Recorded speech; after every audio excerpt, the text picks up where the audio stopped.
So we have derived the relationship, that is Ey, electric field along y direction, is equal to Vx cross Bz. For simplicity, I won't be carrying this vector notation.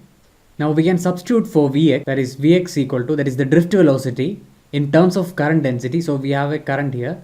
We will define the drift velocity in terms of current density, that is Jx by Q into the number of charge carriers, that is P naught, into we have Bz.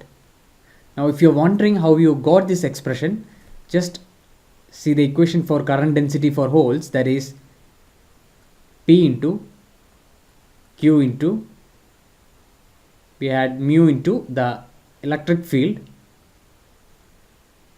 and for mu you may substitute mu equal to average drift velocity by the applied electric field. So if you substitute for mu this relationship, you will get this equation really easily. Now this is 1 by Q P naught, so we can write it as 1 by Q P naught into Jx cross Bz.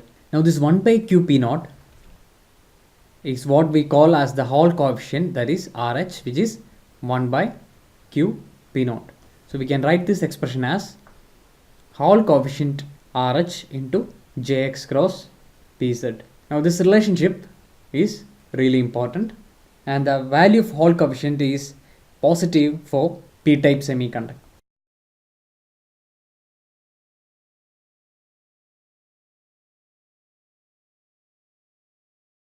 So we have Ey. Now from this equation we can find out the value of carrier concentration P naught. Let's do that now. If we measure the current, we can measure the current density Jx as Ix divided by, that is the current divided by area. Now the area I have mentioned before is what the current sees. So let's say this is the width, and let's see a 3D look of this semiconductor bar in order to understand the dimensions. So this is the width we have here and the thickness T. So this is the area where what the current sees when the current flows in the x direction.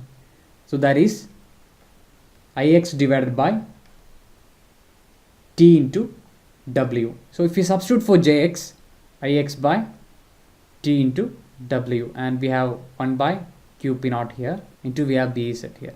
Now we can calculate the electric field. So if we measure the voltage across these two terminals, let's say Vh be the Hall voltage between these 2 points, that is between this edge and the edge here.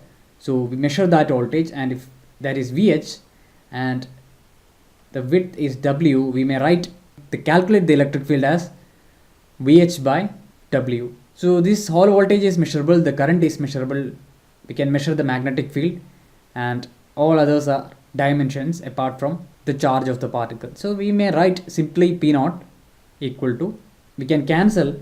So before that we may cancel this W here and this W.